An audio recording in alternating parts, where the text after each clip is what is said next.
Pathanamthitta മൈലപ്രയിൽ George Unnunni എന്ന 70-കാരനെ കൊലപ്പെടുത്തി.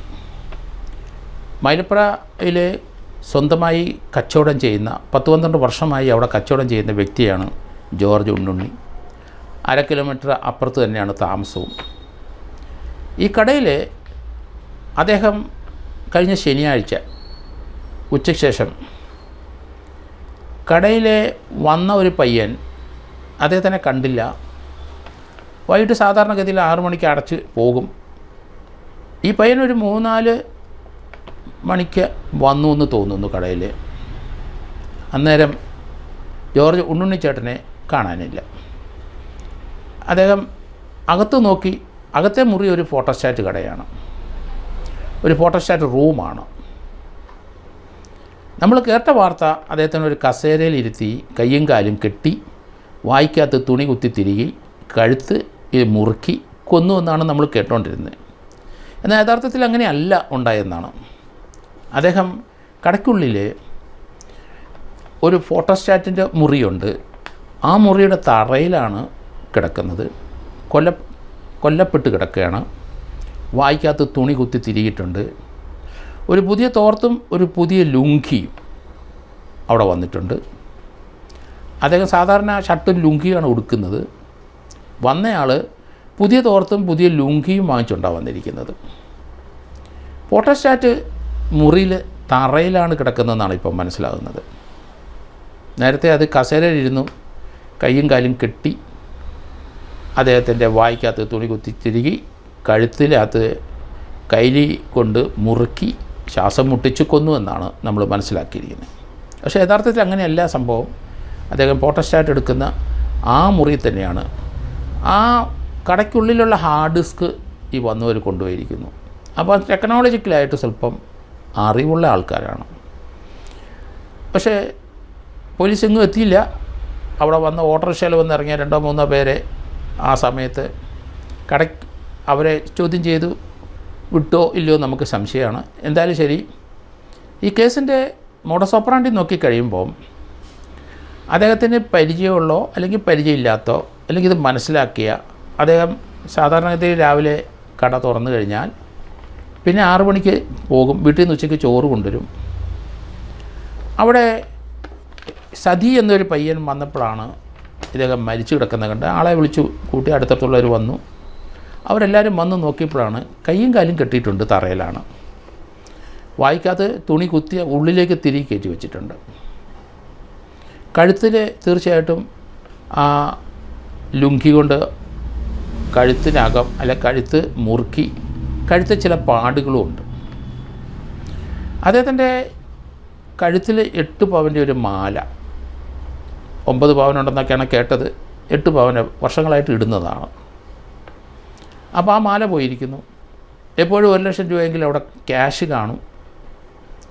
അത് നഷ്ടപ്പെട്ടിട്ടുണ്ട്.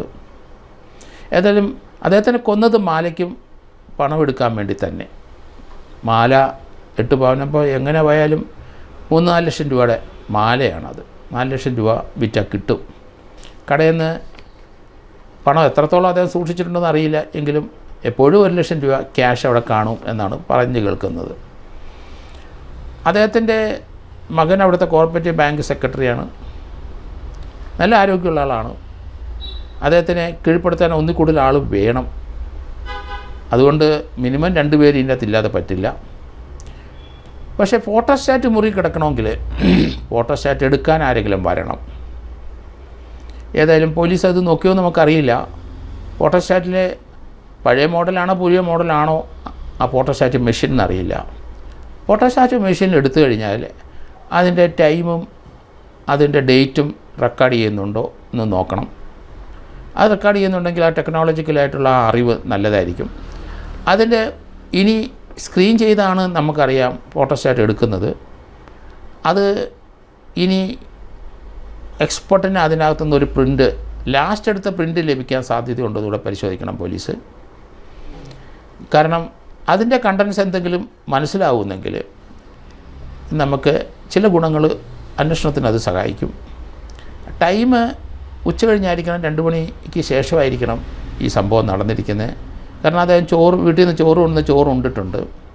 അദ്ദേഹത്തിൻ്റെ കടയുടെ മുൻവശത്ത് വെയിലടിക്കാതിരിക്കാൻ കടയുടെ മുമ്പിൽ പകുതിയോളം മറച്ച് ഏതൊരു പച്ച ഷീറ്റിട്ട്, നെറ്റ് പോലത്തെ ഷീറ്റിട്ട് അപ്പോൾ ഉള്ളിൽ ഇട്ടിട്ടുണ്ട്.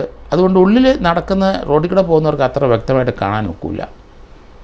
ഏതായാലും അദ്ദേഹത്തിനെ ഫോട്ടോസ്റ്റാറ്റ് മുറി കൊണ്ടുപോകുന്നതാണ്. കടയ്ക്കകത്തിരിക്കുന്നൊരു സാധനം വാങ്ങിക്കാൻ വരുമ്പോൾ അദ്ദേഹത്തിനെ ആക്രമിച്ചാൽ ശരിയാവില്ല. ഫോട്ടോസ്റ്റാറ്റ് എടുക്കുകയാണെങ്കിൽ അദ്ദേഹം തീർച്ചയായിട്ടും ആ മുറിയിലോട്ട് കയറും. ഫോട്ടോസ്റ്റാറ്റ് പേപ്പർ കൊടുത്തിരിക്കണം. ആ പേപ്പർ എവിടെ ഉണ്ടോ എന്ന് നമുക്കറിയില്ല. ആ പേപ്പർ കൊണ്ട് കിട്ടിയാൽ, അതിൻ്റെ കണ്ടൻസ് കിട്ടിക്കഴിഞ്ഞാൽ കുറേയൊക്കെ പോലീസിന് അത് സഹായകരമാകും. ഇതിൻ്റെ പരിസരങ്ങളിൽ അന്യസംസ്ഥാന തൊഴിലാളികൾ ധാരാളമുണ്ട്. പക്ഷേ ഒരു ലുങ്കിയും ഒരു പുതിയ തോർത്തും, രണ്ടും പുതിയതാണ്, അത് വാങ്ങിച്ചിരിക്കുന്നു ഈ കൊലപാതകം നടത്താൻ. അത് സാധാരണ വിൽക്കുന്ന എവിടെയാണെന്ന് നോക്കണം. അത് പോലീസ് ഹാലിയിലേക്കും നീങ്ങും എന്നാണ് ഞാൻ കരുതുന്നത്. ഈ ഫോട്ടോസ്റ്റാറ്റ് മെഷീനിൽ നിന്ന് എന്തെങ്കിലും എവിഡൻസ് കിട്ടാൻ, ഫിംഗർ പ്രിൻ്റ് കിട്ടാം, അതൊക്കെ പോലീസ് എടുത്തിട്ടുണ്ടാവും എന്ന് കരുതുന്നുണ്ട്. ഏതായാലും ഒരു 10 കിലോമീറ്ററിനുള്ളിൽ പ്രതികളുണ്ട് എന്ന് തന്നെയാണ് ഞാൻ കരുതുന്നത്. 2 3 പേര് വരാനുള്ള സാധ്യത കൂടുതലാണ്. ആ പ്രദേശത്തുള്ള വാഹനത്തിൽ അല്ലെങ്കിൽ ബസ് റൂട്ട്, നല്ല ബസ്സുകൾ എപ്പോഴും പ്രൈവറ്റ് ബസ് പോകുന്നതാണ്. അവരുടെയൊക്കെ ബസ്സിലുള്ള CCTV ദൃശ്യങ്ങളുണ്ടാവാം. അതുപോലെ തന്നെ പരിസരത്തുള്ള കടകളുടെ ഉണ്ടാവും. പോലീസ് അതെല്ലാം കണ്ടെടുത്തുകൊണ്ടിരിക്കുന്നു എന്ന് തോന്നുന്നു. നാളെ ബുധനാഴ്ച അദ്ദേഹത്തിന് പോസ്റ്റ്മോർട്ടം ചെയ്ത് ഡെഡ് ബോഡി കിട്ടി. ബുധനാഴ്ച ആണ് അദ്ദേഹത്തിൻ്റെ പള്ളിയിലെ ശവടക്കെല്ലാം നടക്കുന്നത്. ഏതായാലും പത്തനംതിട്ട ജില്ലയും ഞെട്ടിച്ചു കളഞ്ഞൊരു സംഭവം തന്നെയാണ്. ആരും പ്രതീക്ഷിച്ചില്ല ഇങ്ങനൊരു ഡേ ടൈമിലൊരു മർഡർ നടക്കുമെന്ന്. ഏതായാലും പോലീസ് അവിടുത്തെ SPയും 2 ഡിവൈഎസ്പിമാരും വളരെ കാൽക്കുലേറ്റ് ചെയ്ത് തന്നെ അന്വേഷണം നടത്തിക്കൊണ്ടിരിക്കുകയാണ്. ആ ടീം ഏതായാലും അത് കണ്ടുപിടിക്കുമെന്നാണ് ഞാൻ പ്രതീക്ഷിക്കുന്നത്. പക്ഷേ ഇതിനകത്ത് അവർക്കൊരു ലീഡ് കിട്ടാനുള്ള കാര്യങ്ങളെല്ലാം നശിപ്പിച്ചു. കാരണം കടയ്ക്കുള്ളിലെ ആ ഹാർഡ് ഡിസ്ക് കൊണ്ടുപോയിരിക്കുന്നു. CCTV ദൃശ്യത്തിനകത്ത് ദൃശ്യം ഒന്നും കടയ്ക്കുള്ളിൽ നിന്ന് കിട്ടില്ല. കയറി വന്ന് ഇറങ്ങിപ്പോകുന്നത് എങ്ങനെയാണെന്ന് നോക്കണം. അത് അതിനടുത്തുള്ള ഏതെങ്കിലും കടകളിലെ CCTV ദൃശ്യത്തിൽ നിന്ന് ലഭിച്ചെങ്കിൽ മാത്രമേ കണ്ടെത്താൻ കഴിയുള്ളൂ. ഏതായാലും ഇന്ന് 3-4 ദിവസം കഴിഞ്ഞിരിക്കുന്നു. 2-3 പേരെ കസ്റ്റഡി എടുത്ത് ചോദ്യം ചെയ്തിട്ടുണ്ട്. അവരെ വിട്ടയച്ചു എന്നും കേൾക്കുന്നുണ്ട്. ഏതായാലും നോർമലായിട്ട് അതിൻ്റെ പരിസരത്ത് വല്ല അങ്ങനെ സംശയിക്കുന്ന ഒരാളാകാനുള്ളത് പ്രൊഫഷണലായിട്ടുള്ള ഒരു ടീം തന്നെ ആകാനുള്ള സാധ്യത കൂടുതലാണ്. രണ്ടാമത് ഇത് വളരെ കാൽക്കുലേറ്റ് ചെയ്ത് കൃത്യമായി പിടിക്കപ്പെടാതിരിക്കത്തക്ക രീതിയിൽ ചെയ്തൊരു കേസാണ്. ദൃശ്യങ്ങളിൽ നിന്ന് ആളെ നമുക്ക് ലൊക്കേറ്റ് ചെയ്യാൻ പറ്റുമെന്ന് തോന്നുന്നില്ല. അതുകൊണ്ട് വളരെ സയൻറ്റിഫിക്കായി സിസ്റ്റമാറ്റിക്കായിട്ട് പോലീസ് ഈ കേസ് അന്വേഷിച്ച് മുന്നോട്ട് പോയെങ്കിൽ മാത്രമേ ഇത് ഡിറ്റക്ഷൻ ആവുള്ളൂ. ഫിംഗർ പ്രിൻ്റ് കിട്ടാനുള്ള സാധ്യത വളരെ കൂടുതലാണ്. കാരണം ഫോട്ടോസ്റ്റാറ്റ് മെഷീനിലുണ്ടാകാം, വേറെ പലരെ ഇദ്ദേഹത്തിൻ്റെ ഉണ്ടാകാം, വേറെ പലരെയും ഉണ്ടാകാം. അതുതന്നെയല്ല, കടയ്ക്കുള്ളിൽ ക്യാഷ് എടുത്ത സ്ഥലത്തു നിന്നുള്ള ഫിംഗർ പ്രിൻ്റ് കിട്ടാൻ സാധ്യതയുണ്ട്. ഏതായാലും ഫുഡ് ഇംപ്രഷൻ എന്തെങ്കിലും ലഭിക്കുക, ധാരാളം പേരകത്ത് കയറി കണ്ടുകൊണ്ട് ഒരു ഫുഡ് ഇംപ്രഷന് ആ കടയ്ക്കുള്ളിൽ എവിടെയെങ്കിലും ടൈലാണ് ഇട്ടിരിക്കുന്നതെങ്കിൽ ചിലപ്പം കിട്ടാനുള്ള സാധ്യത വളരെ കൂടുതലാണ്. ഏതായാലും വന്ന ആൾക്കാർ ആ ഫോട്ടോസ്റ്റാറ്റ് മെഷീൻ ഇരുന്ന മുറി കൃത്യമായി തൂത്ത് പിറക്കി എടുക്കണം. വന്നവരുടെ ഹെയർ വീഴാനുള്ള സാധ്യതയുണ്ട്. DNA-ക്ക് വന്നവർ അവരുടെ ഏതെങ്കിലും ദേഹത്തു നിന്നുള്ള ഏതെങ്കിലും അംശങ്ങൾ വീഴാനുള്ള സാധ്യത കൂടുതലുണ്ട്. അതുകൊണ്ട് ആ മുറി നന്നായിട്ട് തുടച്ചെടുക്കണം. എന്നിട്ട് അത് ഫോറൻസിക്കാർ പരിശോധിക്കണം. കാരണം CCTV ദൃശ്യത്തിൽ നിന്ന് മറ്റു രീതിയിലുള്ള എവിഡൻസ് കിട്ടാനുള്ള സാധ്യത വളരെ കുറവായതുകൊണ്ടാണ് വളരെ സിസ്റ്റമാറ്റിക്കായിട്ട് സയൻറ്റിഫിക്കായിട്ട് അന്വേഷണം മുന്നോട്ട് പോയെങ്കിൽ മാത്രമേ ഇത് കണ്ടെത്താൻ, ഇതിൻ്റെ കൾപ്രിറ്റിനെ പിടിക്കപ്പെടാൻ കഴിയുകയുള്ളൂ.